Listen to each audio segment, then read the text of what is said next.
Your greatest enemy has never lived outside you, and it's not the world, it's not your past, it's not luck, nor fate, nor the people who doubted you. Your greatest enemy is the voice that tells you later, the whisper that says you've done enough for today. The quiet surrender you call comfort, that's the enemy that destroys men.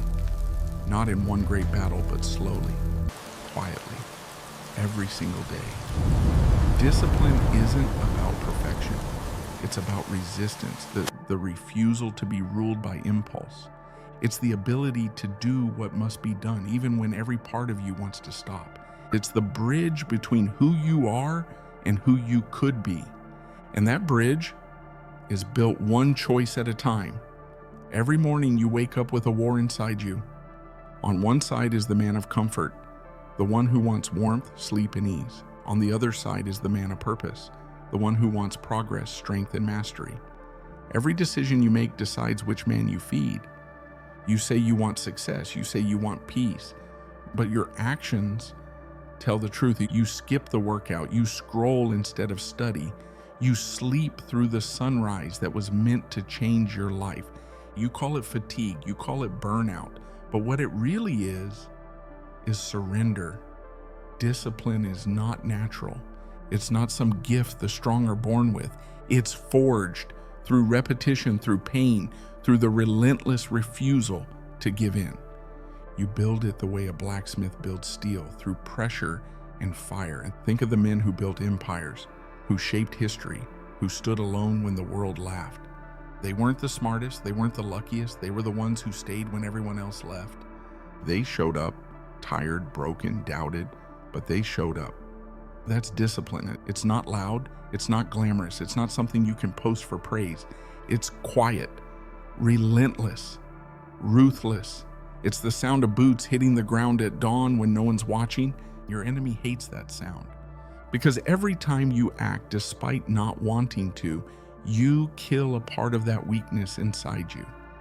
Every repetition, every small act of consistency, it's another nail in the coffin of the man who gives up.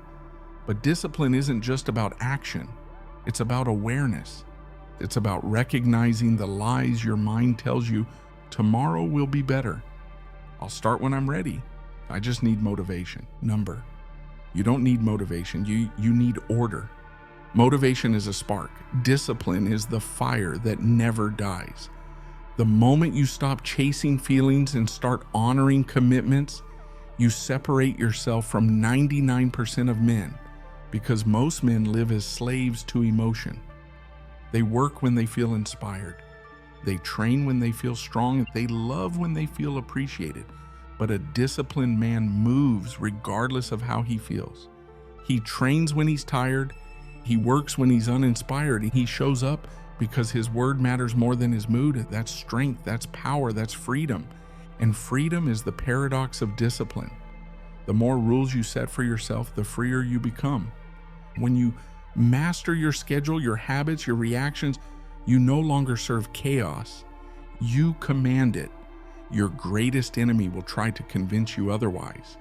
It will tell you discipline is restriction, that you're missing out, that you deserve a break.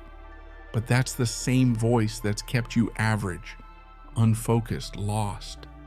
The same voice that's robbed you of potential and called it peace. You can't kill that voice, but you can silence it with action, with repetition, with the cold, hard consistency that builds kings. Each time you wake up before dawn when your body begs to rest, victory. Each time you finish what you started when no one's watching, victory. Each time you keep your promise to yourself, victory. That's how discipline is built. Through 1,000 small wars you win in private. Understand this, and no man becomes great by accident. He becomes great by design. And discipline is that design. It's the framework that carries you when passion dies. It's the armor that shields you when fear returns. It's the compass that keeps you steady when the path disappears. There will be days when you fail, days when you fall short, days when you break your own code. But discipline doesn't demand perfection. It demands return. Fall 7 times, rise 8. Every comeback sharpens the blade. Discipline is the father of confidence. It's the quiet pride of a man who knows he's earned his peace. You can't fake it. You can't borrow it. You can't talk your way into it. You build it rep by rep, hour by hour, day by day, until your actions speak louder than your excuses ever did. And when they do, you become untouchable. Because the man who has mastered discipline doesn't need to prove himself. He knows what he's capable of because he's tested it. Alone in silence in the dark. And he doesn't fear failure because he's met it and learned from it. He doesn't fear pain because he's endured worse by choice. He doesn't fear the world because he's already conquered himself. That's the secret. The world doesn't need to bow to you. You just need to rule your own mind. And when you win that battle, the one inside, nothing outside can defeat you. So the next time your alarm rings and you want to stay in bed, remember, that's your enemy calling. The next time you feel the urge to quit, to scroll, to waste time, remember, that's your enemy testing you. And the next time you ignore that voice, the next time you rise anyway, remember that's victory. Discipline will not make life easier, but it will make you stronger. It won't take away the storms, but it will teach you how to walk through them without breaking. It will turn your chaos into focus, your fear into fuel, your pain into power. Your greatest enemy is not outside, it lives inside, but so does your greatest weapon. Forge it, sharpen it.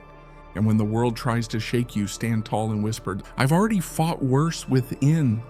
Discipline, stillness, strength. Become steel. Thanks for watching. Like and subscribe to Stillness and Steel.